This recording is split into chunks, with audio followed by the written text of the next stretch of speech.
सांगतोय,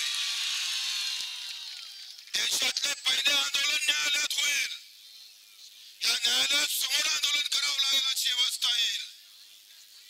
पेपरच्या एका कात्रणवर निर्णय घेता एवढे संवेदना जागृत होत तुमच्या, आणि रोज मला बाप शेतकरी मरतोय तेव्हा तुम्ही आम्ही पाहतोय एक वड लिहिता येत नाही, हे दुःख आहे आमचं.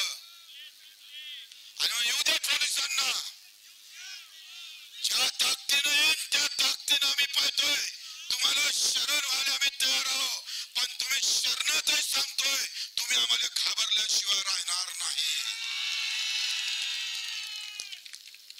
आम्ही शरण जरी आलोय, आम्ही हात वरती जरी केलोय तरी सांगतोय तिथून इकडे येईपर्यंत तुमची पॅन्टातली चड्डी ओली होणार आहे.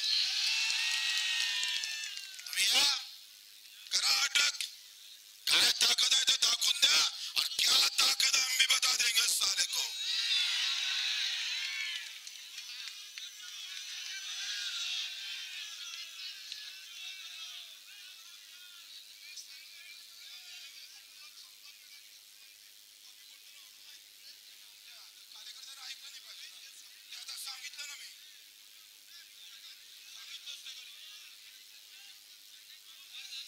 आणि न्यायाधीश साहेबांना आणि पोलीस साहेबांना माझं एवढंच म्हणणं आहे की पत्र पाठवण्या पहिले एवढं लक्षात घ्या का तुम्ही जे अन्न खाता तो अन्न आमचा शेतकरी बनवते. तुम्ही जे अन्न खाता